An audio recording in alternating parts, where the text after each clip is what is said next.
ज्यादा लोग आए हैं, हजारों लोग आए हैं, गिना तो अपने नहीं है, लेकिन उम्मीद है कि लगभग 40-50 हजार लोग रहे होंगे कार्यक्रम में। 50,000 लोगों का धर्मांतरण बाबा की नाक के नीचे, डर नहीं लगता बुलडोजर से? देखिए, जब तक भारत में संविधान लागू है, लोकतंत्र भारत है, तो भंते सुनती तो किसी से डरने वाला नहीं है। और हमें डर लगेगा तो ये वकील साहब क्या करेंगे सुप्रीम कोर्ट में बैठ करके? ये सुप्रीम कोर्ट तक तो पहुंचने नहीं देंगे, रोड पे काम खत्म हो जाएगा ना। नहीं, ऐसे नहीं कर सकते। ये देश बहुजनों का है, हर तीसरा मकान बहुजनों का है, हर तीसरा आदमी है बहुजन है। बहुजन जातियों में बटा है, गुटों में बटा है, संगठनों में बटा है, इसलिए मार खा रहा है। और जिस दिन बहुजन साथ साथ खड़ा हो जाएगा, हम डंडा लेके इनको भगा देंगे भारत से। क्या बात कर रहे हैं आप? भंते जी, आरोप लग रहा है कि आप धर्म परिवर्तन करा रहे हैं। हम धर्म परिवर्तन नहीं करा रहे, हम घर वापसी करा रहे हैं। और जो घर वापसी करने के लिए तैयार है वो हमारे साथ आ जाए। आपको नहीं लगता आप मोदी जी को और योगी जी के हिंदू राष्ट्र के बीच में रोड़ा पैदा कर रहे हैं? मोदी जी, योगी जी उनका एक वक्त है। भगवान बुद्ध ने कहा अनिच्छा बत संखारा पाद वे धम्मिनो उपजित्वा निरुजंती तेसंग रूप समो सुखो। हर चीज का वक्त होता है, उनका उठने का वक्त चला गया, गिरने का वक्त आएगा और आगे चल के बहुजनों की सरकार बनेगी और देश में शोषित यहाँ का हुक्मरान बनेगा। नहीं, शोषित हुक्मरान बनेगा आप कह रहे हो, लेकिन अभी तो एकाकी नहीं है। 85% जिस बहुजन समाज की आप बात कर रहे हैं वही हजारों टुकड़ों में बटा हुआ है। वही हम काम कर रहे हैं। जो टुकड़े कर रहे हैं वो दूसरे लोग हैं, हम टुकड़ों को इकट्ठा करके एक समाज बना रहे, एक समूह बना रहे हैं। क्या निकट भविष्य में सुमित रतन जी कोई राजनीतिक पार्टी भी बनाएंगे? देखिए, राजनीतिक पार्टी हमें बनाने की जरूरत नहीं है। जितनी पार्टियां बहुजनों की हैं सब हमारी पार्टियां हैं। जो अच्छा नेतृत्व करेगा, जो बुद्ध साहू फुले अम्बेडकर की विचारधारा पर चलेगा, पूरा समाज उसका साथ देगा और वो देश का शासक बनेगा। वकील साहब, आपसे सवाल, आप सुप्रीम कोर्ट के सीनियर लॉयर हैं, क्या वर्तमान में आपको लग रहा है कि भावी संविधान जिंदा है थोड़ा बहुत, या सब काम खत्म हो लिया? संविधान जिंदा है। हाँ। और जिंदा रहेगा। और मनुस्मृति कभी लागू नहीं होगी। मनुस्मृति लागू नहीं होगी तो मनुवाद भी खत्म होगा, अम्बेडकरवाद ही रहेगा देश में और कुछ नहीं रहेगा। इस प्रकार से घर वापसी का नाम दे करके या बौद्ध की दीक्षा दे करके और लोगों को जगह जगह इकट्ठा करके अभी आपने घोषणा कर दी कि अब दिल्ली में लाखों लोग करेंगे, बनारस में करेंगे, चाहते क्या हो आप लोग? भारत का संविधान लागू करना चाहते हैं। भारत का संविधान पूरी आज़ादी देता है, कोई किसी भी धर्म में जा सकता है, कोई भी धर्म अपना सकता है। तो भारत का संविधान लागू कर रहे हैं, वो हमारा फर्ज है, हर एक वकील का फर्ज है, हर एक नागरिक का फर्ज है कि भारत का संविधान पूरी तरह से लागू हो। इसीलिए सभी को आज़ादी है। मैं ये समझता हूँ ये कार्यक्रम तो और ज़्यादा होंगे और ये इस वजह से हो रहे हैं कि लोगों को सच्चाई नज़र आ रही है, बुद्ध धर्म की ताकत नज़र आ रही है। एक बार फिर लोग जा रहे हैं, जो भगा लिए गए थे वो वापस जा रहे हैं। इसमें किसी को क्यों परेशानी? वकील साहब, जिस तरीके से घर वापसी की बात कर रहे हैं तो उन पर आए दिन FIR हो रही है। गाजियाबाद में FIR हुई। एक बात ध्यान से सुन ले, वो सब जो मनुवादी मानसिकता के, भारत के संविधान के खिलाफ जाके कोई प्रधानमंत्री हो या चीफ मिनिस्टर अगर इतनी सी भी कार्रवाई करेगा तो उसको जेल में भिजवाने का काम हम अम्बेडकरवादी वकील करेंगे। ये जो झूठी FIR कर रहे हैं पुलिस के अधिकारी और सरकारी अधिकारी अपने राजनीतिक आकाओं के दबाव में आके, वो सेफ नहीं है। वो अपराध कर रहे हैं तो वो जेल जाने के लिए तैयार हैं। ये हमारी बात है। वकील साहब, आप जैसे पढ़े लिखे लोग और वरिष्ठ लॉयर हैं, उसके बावजूद भी नए पार्लियामेंट के अंदर संगोल रख दिया गया और आप कहें संविधान को कुछ छेड़ेगा नहीं। रख दिया गया ना, तो जेल भिजवाने का काम हम लोग करेंगे। हम बता रहे हैं ना, हम भी तो, हमारी बात भी सुनिए। टाइम लगता है संविधान के रास्ते पे, थोड़ा लंबा टाइम होता है। पीसफुल रास्ता और संविधान का रास्ता, बाबा साहब का रास्ता थोड़ा सा लंबा होता है, लेकिन होता वही है जो संविधान कहेगा।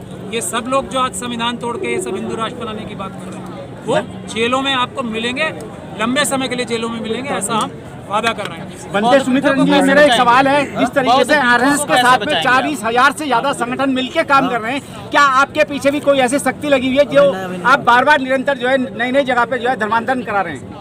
देखिए, हम घर वापसी करा रहे हैं और बुद्ध साहू फुले अम्बेडकर की विचारधारा के जितने संगठन हैं, जितने हमारी समान विचारधारा के संगठन हैं, उनमें हम कोई भेद नहीं करते हैं। कभी हम किसी से पूछते ही नहीं कि आपका संगठन कौन सा है। बस वो अम्बेडकरवादी होना चाहिए, बुद्धिस्ट होना चाहिए, विज्ञानवादी और तर्कवादी होना चाहिए। हम लोग मिलकर के भारत के हित में, विरासत के हित में, संस्कृति के हित में और यहाँ के जनमानस के हित में निर्णय लेते हैं और मिलकर के काम करते हैं और हम सफल हो रहे हैं। बंदे जी, एक तरफ तो जो दूसरी ताकतें हैं वो भारत को हिंदू राष्ट्र बनाने में लगी हैं, आप इसको बुद्ध में भारत करने के लिए लगे हो, तो ये आपको नहीं लग रहा टकराव की स्थिति पैदा हो रही है भारत में? जो हिंदू राष्ट्र बना रहे हैं उनको हमने लेटर लिखा है। पहले नेपाल को हिंदू राष्ट्र बना के कौन सा आपने अमेरिका बना लिया? अब हमारे भारत पर नजर हटाओ। और अपनी जो गलत सोच है, जो गलत मानसिकता है, जो छुआछूत जातिवाद और ऊंच नीच से भरी पड़ी है, लेकर के कहीं दूसरी जगह जाओ, मेरे भारत को मत छेड़ो। आपने हिंदू राष्ट्र नेपाल को बना करके क्या नेपाल की तरक्की कर दी?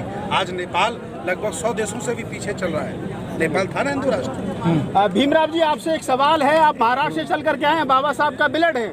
आपको नहीं लगता कि आपको महाराष्ट्र में काम करने की जरूरत है? उत्तर प्रदेश में तो ऑलरेडी बहुत सारे लोग काम कर रहे हैं। मेरी जो संस्था है, जो बाबा साहब ने निकाली हुई बुद्धिस्ट सोसाइटी ऑफ इंडिया, वो पूरे देश भर में काम कर रही है। हम महाराष्ट्र में सीमित नहीं है, हम साउथ में जाते हैं, नॉर्थ में जाते हैं। बुद्धिस्ट सोसाइटी ऑफ इंडिया इस उत्तर प्रदेश में भी बहुत बढ़िया काम कर रही है। नहीं, आप कह रहे हैं कि बढ़िया काम कर रहे हैं, लेकिन महाराष्ट्र के लोग, जो महाराष्ट्र में फूले अम्बेडकरी विचारधारा की जो राजनीति है, वो कई टुकड़ों में बैठ गई और बहुत टूट कर चली गई है। मैं ये नहीं मानता भाई, राजनीति में जितनी सफलता मिल गई उतना समाज आगे आ गए।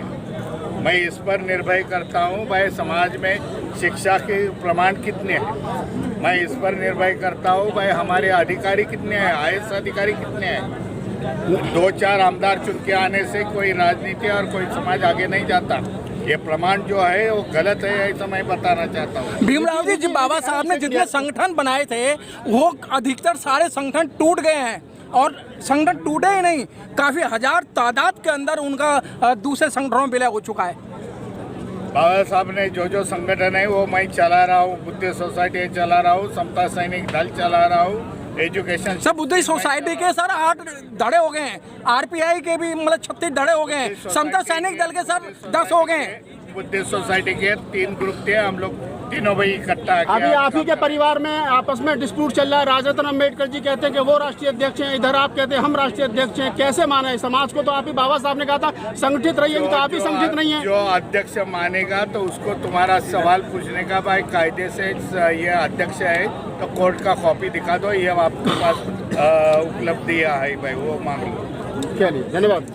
मंत्री जी, यहाँ के सम्मेलन कराएंगे। सम्मेलन आपका अगला कार्यक्रम हमारा बनारस में है। अभी हम योगी के गढ़ में आए, अब हम मोदी के गढ़ में जा रहे हैं जी। और हम वहाँ मोदी को निमंत्रण भेजेंगे कि जब मैं मोदी के गांव में गया था, बड़गांव, 1800 भगवान बुद्ध की प्रतिमाएं निकली। मैं मोदी से कहूँगा तुम्हारे घर में बुद्ध निकल रहे हैं, विदेशों में बुद्ध आप जाकर के नाम लेते हो, आओ बनारस में आपको दीक्षा दे देते हैं, बौद्ध बना देते हैं। मैं निमंत्रण भेजूंगा उन्हें।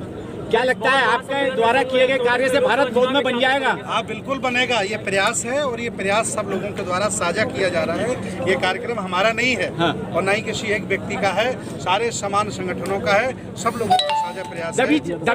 कुछ लोग जो है ये भी कहते हैं कि बनते इस माध्यम से अपनी दुकान चलाने का काम कर रहे हैं। उन लोगों के लिए क्या चलिए, उन्हें हमारी दुकान लग रही है तो अगर हमारे दुकान से सामान भी खरीद लें, क्या दिक्कत है उन्हें? आ जाए, मैं दीक्षा प्रमाण पत्र दे रहा हूँ, अपने घर में लगा लीजिए, यही मेरी दुकान में सामान है।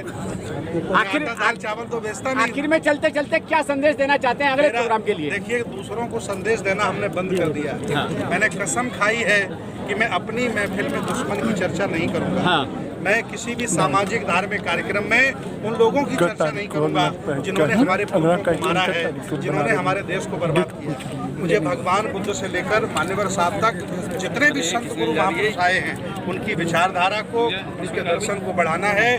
जितने भी लोग चिथड़े हैं, जो हमें टुकड़े टुकड़े गैंग लोग कहते हैं, उन सबको इकट्ठा करेंगे और एक बड़ी गैंग बना करके भारत को बौद्धमय भी बनाएंगे और बहुजन हुक्मरान भी बनाएंगे। ये हमारा लक्ष्य है। चलिए, बहुत बहुत धन्यवाद।